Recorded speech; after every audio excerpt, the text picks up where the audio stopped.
the questions we get is, what is the difference between the Workhorse rifle and the Workhorse patrol carbine, or the Workhorse pistol and the Workhorse defense pistol? So the Workhorse rifle is our entry into the Workhorse line, and this is going to come with a Type 3 hard coat anodized finish.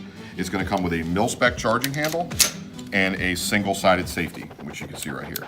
This gun at the core is the same as this gun, but the patrol carbine is going to have a few more features. So you could probably tell it's got our Battle Arms combat grade finish, which is a rugged finish that's going to last a lifetime. It's going to come standard with our industry standard setting rack charging handle, as well as our Badass Pro, which is configurable for the 90 and 60 degree throw options. Both of these guns are built on our premium forged receiver sets, are going to have our Workhorse M-LOK rail and everything you would expect out of any of our firearms, all of our enhanced parts.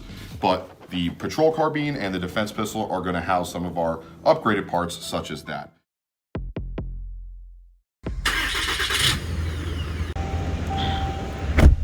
Here we go again. Let's go get it. Off to the FFL. All right.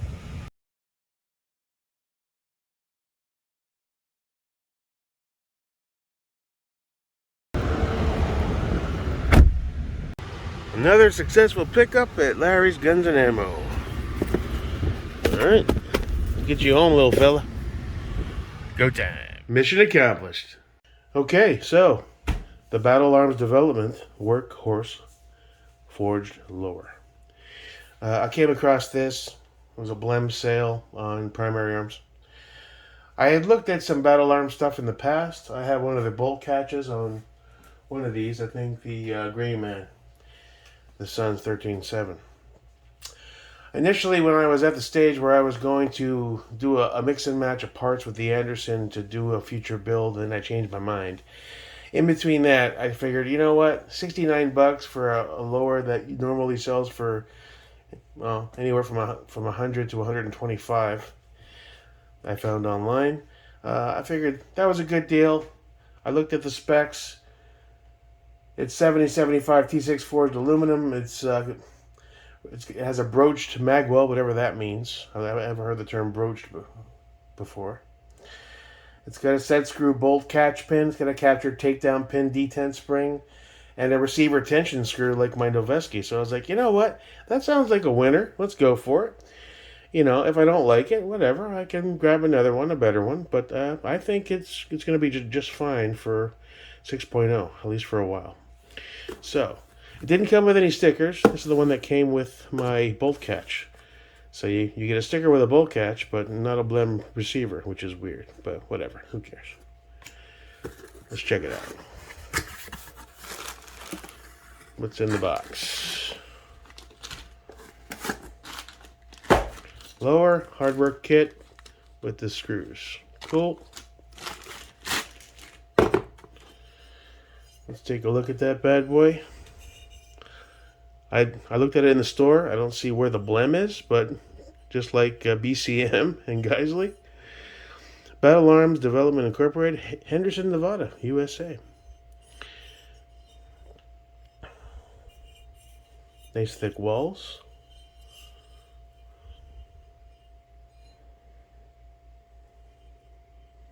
Machining looks good.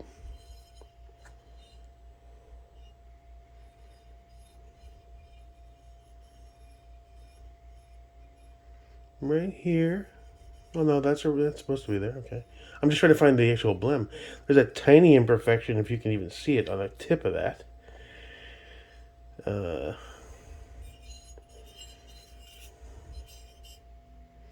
MD model Workhorse Cal Multi. The finish seems pretty good. And overall, I think it's a win for $69 plus tax and shipping. Hell, the FFL fees and background were almost half what I paid for the damn lower. So I think it's a win. That's what we're going to run. Another reason I had some faith in it is Roger Wang over at FCD. I mean, he was the VP of that company for years. And I got to at least assume that a lot of his ideas and basic genius that he has with a lot of his parts found their way into some of their products. Okay, cool. So let's throw it up on the vise and let's see what it looks like with the Wilson Combat Upper. Cool. Cool.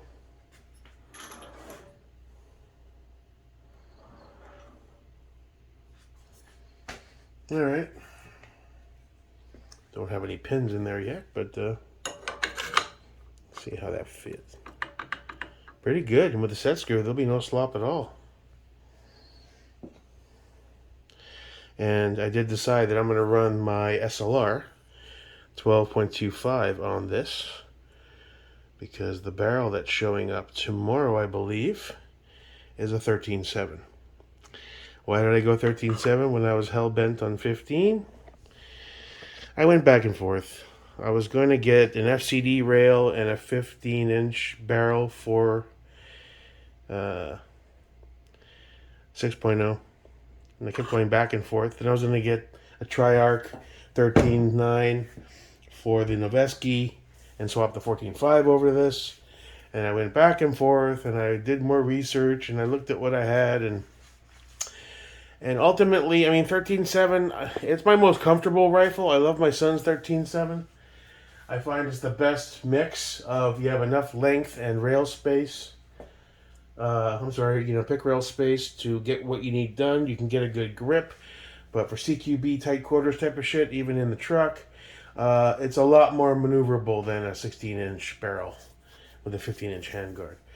And I said, well, worst case, I just have to get another brace, which I'm going to have to find. And I can have it pinned and welded alongside the son's 13.7 and eventually the 14.5 Noveski, but I do want to get a better barrel before I pin and weld on that one. And I still want to shoot the 14.5 B.A.D to see how that even shoots. I haven't even shot the damn thing yet. So I went 13.7 on this one. It is what it is. I think, let's back this up a little bit. That SLR rail is a little chipped. I'm having an issue. Once that barrel nut is on there, I cannot get this rail off. I have to apply heat with the heat gun. I spray some Ballistol in there. It still won't budge. I thought maybe I chipped something here where it's getting stuck. And I essentially have to take one of my brass punches and my hammer and I slowly knock it forward. And it shouldn't be that tight. I mean, once it's on there, but it's a bitch to get off. I can't think of what I might have possibly done to cause that, but I'm sure I did because I am Jake America. But look at that. Now the finish difference is there. This is a much lighter, like a gray tone. This is darker, is what it is. We'll call it multiple shades of gray and black. I do have a ODG B5 P23 on the way. But just to get a gauge as to what it looks like with the handguard, how my tolerance is on this guy. Yeah, it's tight. It's in there though. Good. Okay. And we might as well go a step further. Grab one of our tubes. Here's a brand new tube, 6 position. Man, they really get those things on there, don't they? There we go.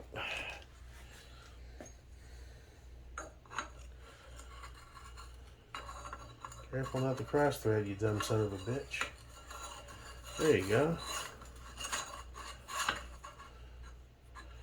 A little more for this, huh? Okay.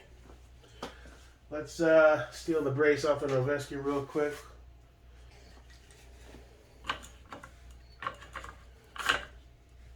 There's no pins, be careful. Okay, that'll be ODG. Cool. We don't have a barrel right now for it, so SLR like so. Yeah. I think that's going to work just fine.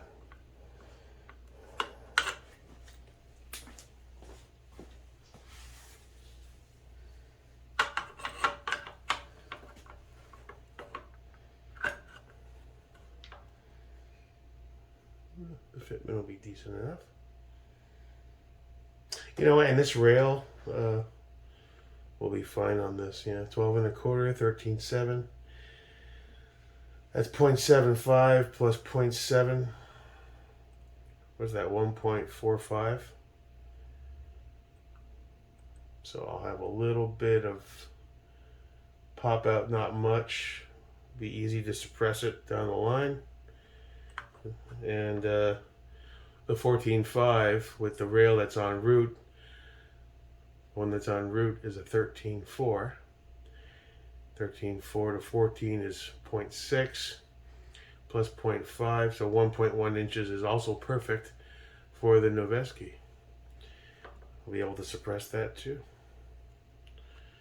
So once we get everything on there, I think we're going to be good to go, boys. So I got lots of little bits on the way for it. I think some stuff shows up tomorrow. We'll wait and see. But overall, I think it's going to be a good lower for what this build is. I was a bit apprehensive after the fact, saying, well, maybe I should have got something a little better for this build. I mean, step it up a little bit. Maybe I should have gone Centurion arms, or, those aren't much more. But this was the blim. I mean, the poor in me saw $69 down from $125 down. It was like, whoa, ding, ding, ding, jackpot. The price is right, bitch. Now, how is this aligning?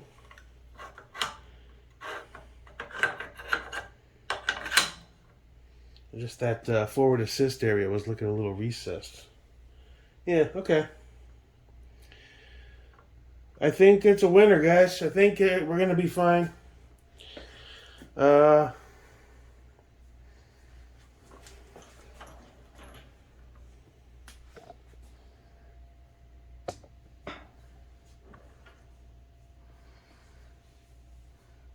Originally, I was going to get an FCD rail, and there's going to be lots of duck stuff going on there. And since Roger Wang was the VP of Battle Arms, would have been like a transition build, Battle Arms and duck. But was that gonna? How's the fitment though? I don't know why, but it looks a bit something weird there. Once the pins are everything in and everything's all locked down, it just. I guess what's killing me is the transition between the different finishes. It's like night and day. So it is what it is, man. If it bothers me enough, I'll change out the lower, and I'll pick up a Battle Arms upper, and that'll be a separate build again. There's going to be more. But I think for our purposes, it's going to be a win. Okay, so cool. I think it's going to work fine. All that being said, I took all my lights off all my stuff last night, and I organized the desk a bit. That chaos was driving me nuts. And I hate to say it, but I'm contemplating trading or selling that EOTech. My eyes just hate that holographic fuzziness with my astigmatism, as bad as it is. It loves the Holosuns. Even without my glasses, the Holosun circle dots are 10, 20 times clearer than the EOTech, or more. With my glasses, the Holosuns are almost perfect, and I need a new prescription. So, obviously, I'm not a guy who can run a holographic sight of any kind. And so I hate to get rid of it. It's a great optic. I know it's battle proven and all that crap, but I don't see myself falling in love with this, and I don't see my eyes getting any better, even with a new prescription. So I'm really on the fence about selling or trading that, and I think I'm going to throw this up in one of the groups as well, that Unity. I don't have any plans to use that anytime soon. I do need an SBA4 or SBA3. I could use a good BCG. I could use some duck parts. I could use some ambi safeties for this guy. I could use a lower, a good strip lower. Who knows? Lots of guys want to wheel and deal and make some cool trades. I could use an ODG Raptor or an ODG FCD. Charging handle would be sick on this, So I think I'm going to throw it up in a couple of the groups and see if who wants to do a trade. I hate to just sell it outright because most of the stuff I want I can't find. So I know this is pretty in demand. I couldn't find a tan one anywhere online. Prices on these new seem to range from $629 to $749, depending on what site you go. I went on for Euro Optic. I think they had a black one for $589 or $599. But it is the EXPS 3010. It does have the NV capabilities, and it is in demand as far last time I checked. So I am really thinking about moving forward with that. I'm not happy with the way this looks. It's not going to get any better. I know I get shit on about my Chinesium optics, but they look better to my eyes. It just is what it is.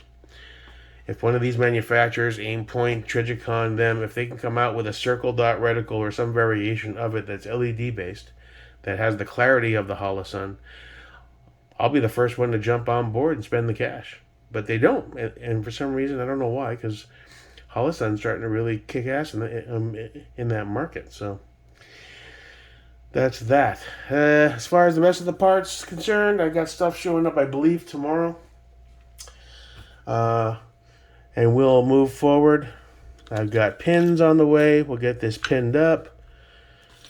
Which pins did I order? It was a Geisley set. I didn't get they had the extended pins but I went with the Geisleys. I saw the Geisley name and I said, all right, those are probably nice and strong. They might be the same shit. I don't know.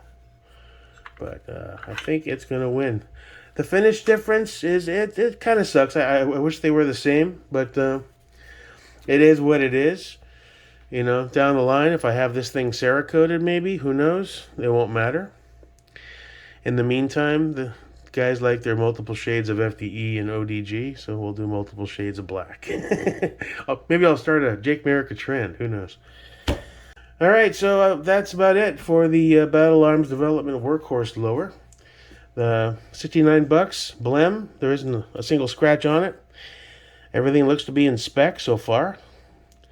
I think it was a win of a purchase, even if I don't love the whole two-tone thing and I eventually get a better lower for it. I'll probably end up buying one of their uppers so it matches, and we'll do a Battle Arms build down the line. Maybe a 16. You know, that's the beauty of this. It's all interchangeable. So, cool. We'll move forward as more parts arrive, and I'm looking forward to seeing this thing finished. I think it's going to be cool. Thanks for stopping by. Have a great day.